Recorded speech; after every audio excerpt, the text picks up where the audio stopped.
Good evening, Oregon Trail Council and all the other folks at sea. Welcome to our fireside chat for the evening.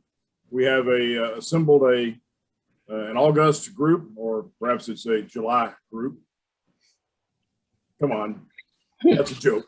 Right. Good on. Very good, thank you. Gosh. The agenda tonight seems pretty slim, but we're kind of taking a different direction with the fireside chats. We've attempted to do program issues and some news of the day and that sort of thing. And what we find is we're sort of duplicating, and we're not looking at the longer range impact and some of the philosophical things that affect us from the Oregon Trail Council standpoint. So we'd like to shift gears a bit and look at some of the philosophical ideas that are floating in our world today, and then get your take on it, because you folks represent, in totality, the century or so of scouting, maybe 150 years here, depending on how you count that. So the main topic tonight has to do with inclusion, and by inference, diversity and equity is what it amounts to. But having said all that, we ought to get an update from Scott on how the council stands. It's been quite a while since we've been together here. So Scott, can you talk with us from a council standpoint? Sure. Well, actually, I'm very excited. I think we're all very excited, Randy, to be into our camping season, since we didn't have a camping season last year. We've had, I believe, 1, 2, 3 of our 4 scheduled day camps. Is that correct, Rob? I believe so. With Chintimony still to come, I think maybe next week or so. Although attendance wasn't where we'd like it to be, as you know, some of our packs are slower coming back and getting actively involved with some things, but they had a great chance to get out and do some scouting. And I stopped out at the Lane County day camp, and they were having a blast from what I could tell when I was out there. I think, again, it's just a great opportunity to get out and enjoy the out of doors, but also to get out and enjoy scouting type activities. I will mention that I've been out twice. Tomorrow will be my fourth time actually, out to Camp Baker. We had Cub Camp. Instead of doing it at the end of the year, like we've typically done it in the past, we had our Cub Camp prior to our Scouts BSA camp this year. Good success. I was out there for a national camp assessment, and all went well there. Seemed to be having a great program and enjoying things at Cub Camp, where we are now in session 2 of Scouts BSA camp at Camp Baker, with 1 more to go at the end of this, or out next week. And again, it's just great to see Scouts in camp. I will mention just real quickly that some of them have had the opportunity to see some wildlife of the area out while they've been at camp. So we're working through that, and trying to get all of that taken care of, but they seem to be having a great time. You know, I will tell you that one of the things that, as we look, in our camping committee has looked at things to do at our camps and changing up program.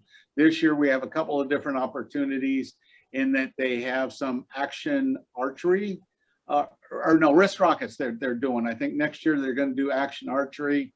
And, you know, Rush might be able to tell us how his scouts enjoyed it, but they're actually going across to the dunes and doing some sandboarding as well.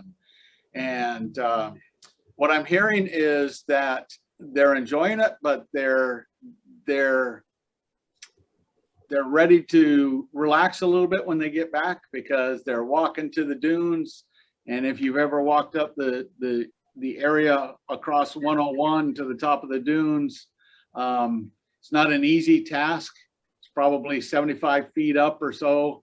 For every step you take up, you probably slide half a step back down. So it takes you a while to get there, and it can be kind of tiring. But we bought 12 new sandboards this year, and they seem to be having a great time out there and enjoying it. So the other thing that I really enjoy seeing is a lot of units that are coming, not only our scout units that are going to camp, but we have a lot of units that are coming from out of the area as well. I think while Troop 100 and Rush were up there last week, we had a troop from Las Vegas that came in. And this week I was able to go to the train station here in Eugene and pick up a troop and take them out to camp.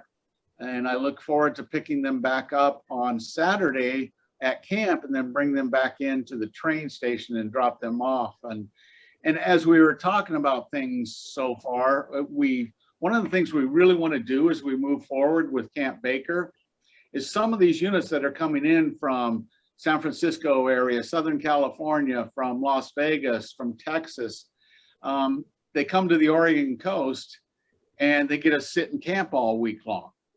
So maybe they don't get the best opportunity to actually experience the Oregon coast.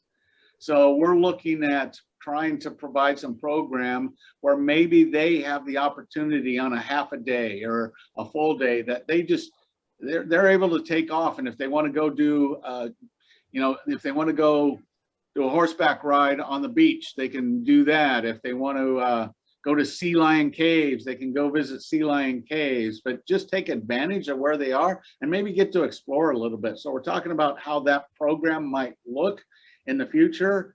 As I pick up the troop in the morning on Saturday, I'm going to go give them an opportunity to experience the coast, probably go to Sea Lion Caves, then come back in, and the adults and I were talking, and they might get a little bit of an experience of the Eugene area as well. And that might look more like, not necessarily scouting like, but it'll probably consist of getting the opportunity to see the new Hayward Field, and then maybe some ice cream for the scouts at Prince Puckler's. We haven't made that decision yet, but get a little bit of the local flavor before they head back down on the train. So again, great things going on as far as camp is concerned. I had the opportunity this weekend to also spend a couple of days up at Camp Malacqua, and that's getting in shape. We have the first week of August is our staff week up there. We have Beaver Weekend where they're getting camp prepared this week, and then following week, I believe, is our OA induction week. Is that correct, Fred? I believe. And then staff week follows that, and then 2 sessions of Camp Malacqua. The second and third sessions are weeks of August, and pretty good numbers. And I'm really excited. And a lot of our units are going commissary style. So I think that's been a tremendous help to our units to not for them not to have the burden of trying to take care of their food and maybe resupply halfway through the week. We're taking care of that with them, and McDonald Wholesale is willing to help us out up there and get some orders up there for us, which is great because we just haven't had that before. So that will help tremendously. And again, we're looking at for great things to happen at Malacqua, and a lot of kids to maybe get up to the Middle Sister and have a great hike of about 20 miles or so up to the Middle Sister and back. So really, like I said, happy to see scouts in camp and things happening. A lot of activities going on at Baker as well as camp. We also have a lot of work going on at camp with the new shower house, still working on funding for the new health lodge, some other things. We've got a brand new scout skills area, and we're working on a new rifle range area as well. So a lot of work coming up with that piece of property as we move forward. Likewise, we've had some funding, and Fred's done a great job of going and finding some lumber for us to help take care of an expansion of our shelter down at Camp Mooney, and looking forward to that project happening fairly soon. So a lot of things happening in the council. I will mention that, as you've all probably heard, we think we're getting much closer to an agreed upon settlement as far as the bankruptcy, the national bankruptcy is concerned. We as a council know what impact that will have on our council, and our board has agreed to be a part of the settlement as it is right now. And again, that looks much like things are progressing well in that area. And knowing what impact it will have on us, first of all, we're glad to make sure that all of those that were affected by those situations on our council will be compensated in some way, shape, or form for what happened to them in scouting in our council. And then beyond that, we know that we'll still be able to continue to operate. We've been fortunate in a long history of this council to have some great leadership with our board and previous scout executives to put our council in a great financial shape.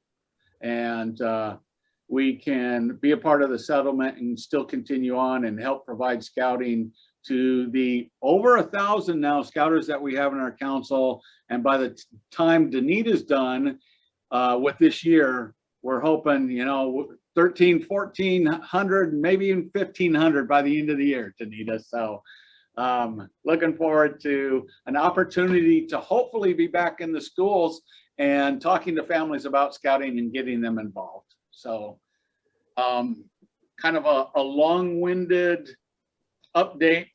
Be more than willing to answer any questions if anybody has any questions.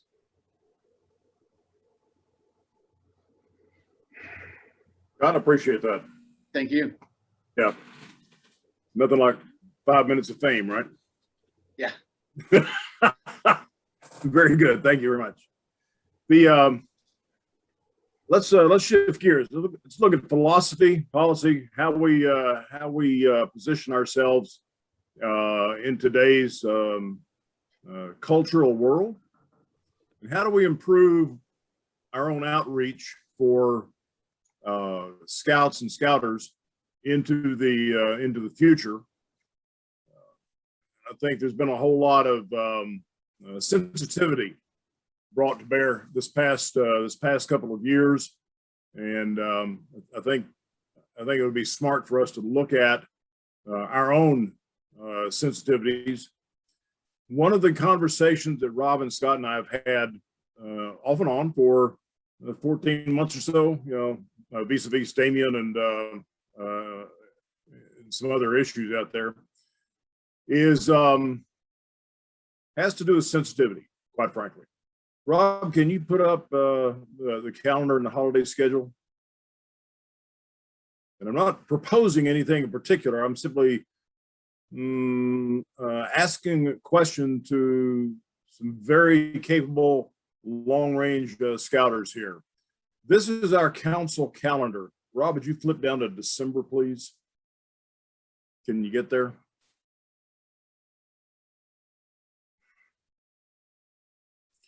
Okay. So this is the council calendar. You'll notice that it has no events at all listed on it.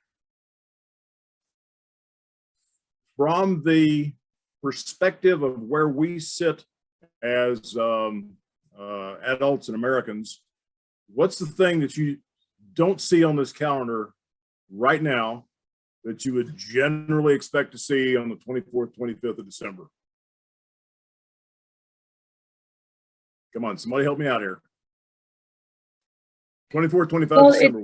It doesn't say Christmas, but you've closed. The office is closed in celebration. So that in and of itself might be construed as a greater emphasis being placed on a Christian holiday rather than on another religion like Jewish celebrations or Kwanzaa. Key point. Rob, have you got the holiday listing available also? So Claudette, yeah, you have found the chink in the armor there, as it were, the gap that we're trying to understand. I don't think that we have a holiday list quite yet. Okay, there was the one on the BSA site that we had looked at previously. If we can possibly get there.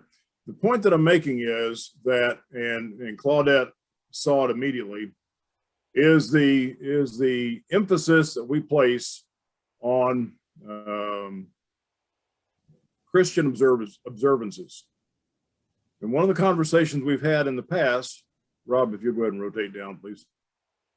One of the conversations we've had in the past is to become more inclusive, perhaps we include additional holidays and additional observances in our council calendar. What Rob is demonstrating for you here is the plethora of those kinds of events that, while they're important to a whole bunch of folks, they don't necessarily fit onto a calendar. You see the problem we're running into here, okay? But we don't necessarily make a reference to this particular listing of holidays. And I guess I'm kind of curious from a unit standpoint, how are we doing this from a unit perspective? And Russ, you're a pretty good example here from Troop 100. You're culturally aware of how the world works, and you're pretty thorough on the administration side.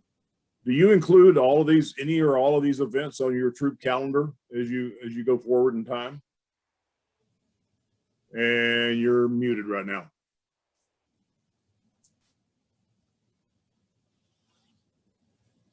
What we include is people of all religions.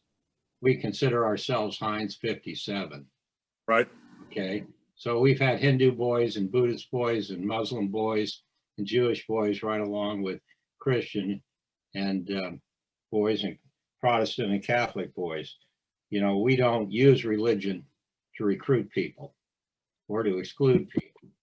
But what I found is that the community is thirsty for an organization that recognizes their traditional values. They want the party called the Christmas party. They don't want it made generic. And so we need to be sensitive to the fact that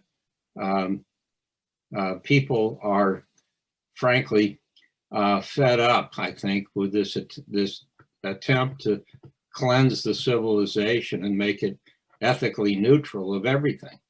And so we're drawing people who want to have traditional values. And so, you know, I'm reluctant to call the party the holiday party. Yep. What I'm finding is that, you know, Christmas is not just seen as a religious observance, it's also seen as, you know, kind of an observance throughout our entire civilization. And so people from other religions enjoy celebrating it just as much as Christians do. And they celebrate it in many ways. So, you know, I'd be cautious about this because I think that looking ahead, our basic core support comes from people that are seeking to bring their children up in traditional values. And so I'll just leave it at that. But you know, I'd be real careful about going here because I think people are just tired of what is happening in the public schools. We got a lot of people in scouting who do homeschooling, you know, or in private schools, and they're looking for something a little different than that for their kids. Yeah. I appreciate that. Yeah. Scott, please. Yeah, Rush, I have a question for you. So you talked about kids of all religions that you've had in your troop. So my question for you would be then, to be inclusive of all of those individuals, how did you guys schedule your program? Did you have the calendar of all those religious holidays available to you to make sure that everybody had the opportunity to be involved with the scouting events that you had during the course of the year? what I'm finding is the kids are being Americanized. The Muslim kid doesn't know the prayers in the Muslim religion. See, he's looking to be part of our culture. So the Hindu kids are not being we're not being raised in that religion. So it's a difficult problem.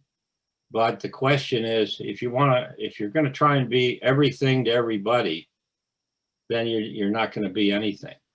So yeah, I agree. Scouting is non-sectarian and not directed to any one religion, and I've always kept it open. But the big draw of scouting is for the families that want their kids to be raised in the bedrock traditional values of this country. And frankly, some of them are just sick and tired of all this talk in the local public school system. So go with it any way you want to, but I don't think it's going to build your troop. Well, the point of the conversation that we're trying to have here is to look at our world from a different lens, as it were. Mm-hmm. And that's one of the conversations Anita and I have had very recently. And it's an interesting experience. I think about this from an inclusive standpoint of I think about this from an inclusive standpoint of teaching moral and ethical values to all the kids that we can bring into the program. Let me throw another lead balloon out there. Yet, those chartered organizations that don't care to have a girl troop are allowed to continue. Now, look at this from a systemic bias standpoint. If I've said that right, okay? There's an implicit bias going on here. And again, I'm not advocating one thing or another. I'm just throwing it out for conversation and for reflection about how do we improve our own message? How do we approach the populations that we are simply not approaching very well? How do we take into account those traditional values that we talked about, and whose traditional values are those? Okay, that's really the question that we're trying to get to. I get real excited about having more girl troops in there, but it's been a long time coming. And if nothing else, from a scouting standpoint, that's a great recruiting opportunity. Mark, you had a point. Yeah, I guess I want to offer the counter to some of the things we've heard. We want to avoid being everything to everybody, but the opposite of that is too few to not enough to too few. I think there is a happy balance in the middle of that. The Boy Scouts has a century of having a problem with being too exclusive and not involving more people. We've recognized that for a long time, that we have often been seen as the organization of rich white kids, and we need to change that. And I think whatever we can do to be more inclusive and open to everybody's faith, believers and non-believers, the better we can do for them. The problem is, you're right, there's at the solstice there are 100 different holidays. How do you put all of them on one calendar? Which ones do you choose to use or not to choose? Having none of them on there is one solution that treats everybody equally, but it does look pretty darn stark. So yeah, so how do you find that happy medium? Yeah, but I think we do need to look very closely, and I appreciate the question of trying to be more inclusive with our organization. That's one of the issues that we've had for a long, long time. And we also need to be careful not to conflate traditional values with Christian values. I think there are a lot of traditional values, even secular, traditional secular values, that we honor just as well, that we can honor and proclaim to be our true values. So that's my 2 cents worth. I think this is a really important discussion to have. And I think we, as Mark alluded to, we're dealing with centuries, not centuries, decades of people that tried to join Scouts or that were excluded from Scouts or that had bad experiences with, you know, a Scout unit that had a racist leader or that told somebody they couldn't come, or that they, you know, people that were excluded for years. And so I think we need to know that that did go on and that that's not things that we're doing moving forward. And some of it's just maybe just awareness, and maybe just having that calendar. You can look at that, and if you know you have a new Jewish family in your unit, and you see on that calendar that Yom Kippur or Hanukkah or something, that date, that you don't plan your blue and gold on Yom Kippur. You know, something as simple as that. You don't have to make a big deal about it. You just look at that and acknowledge that there are different people that have different beliefs that we don't always think of, and just maybe have a consciousness of that we haven't before. Doesn't mean we have to have every single holiday that's ever been celebrated throughout history on our calendar, but maybe just know if you want the new family that moved into town that joined your troop to feel welcome, to at least not completely trample, you know, something that's important to them. Yep. True story. So this whole conversation, this is kind of the tip of the iceberg, as it were. But we're at that point that we're at an inflection point in American society today, and if we choose the reasonable path, then our society continues to grow, and that's really my concern. And Oregon Trail Council, as a part of that society, continues to grow as well. So I don't know that we've got any answers one way or the other. All we can do is attempt to get ourselves aware, sensitive, and attempting to find better answers than where we are today. That's really the conversation. Scott, last 2 minutes are yours.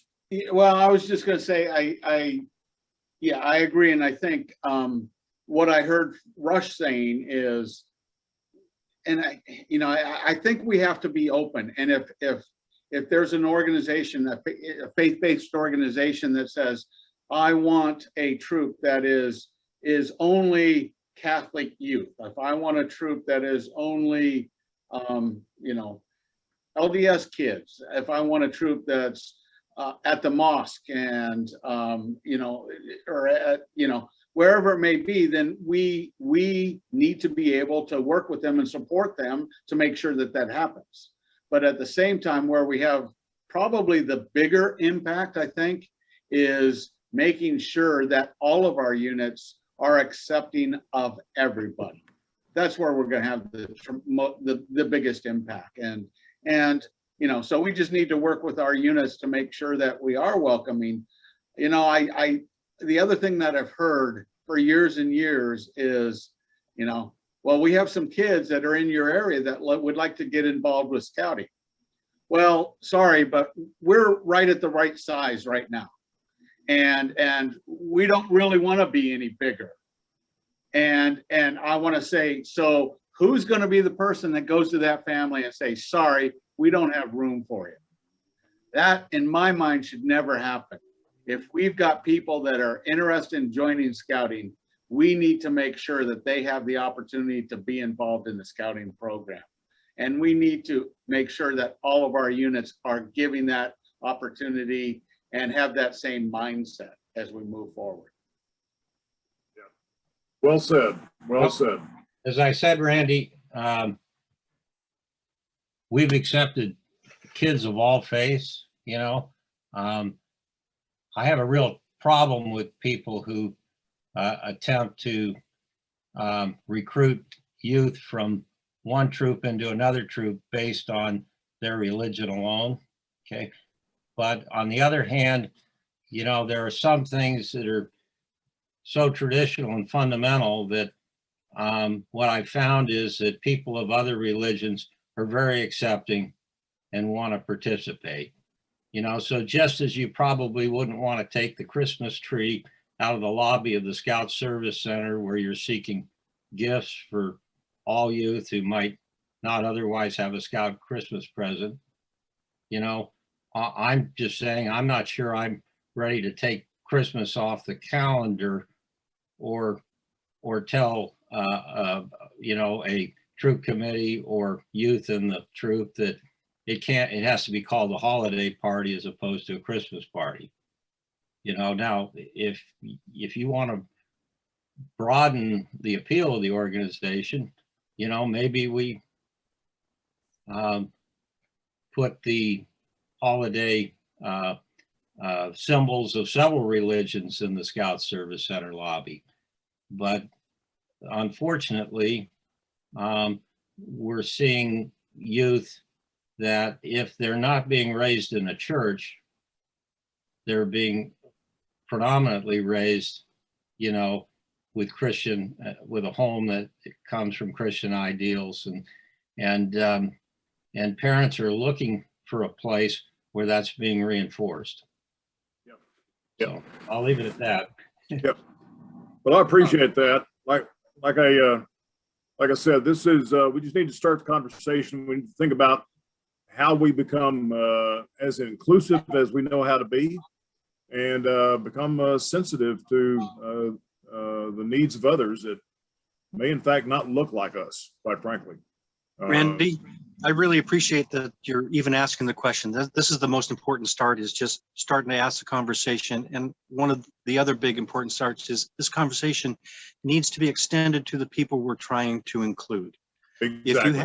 If you have a Hindu family in your troop, you walk to them and say, how can we best honor your faith tradition with our troop and our schedule? Do you need us to avoid certain holidays or certain food in our troop? How can we best honor you? And just extend the conversation to them. Thank you for asking the question. Key point, Mark. Thank you very much. Okay.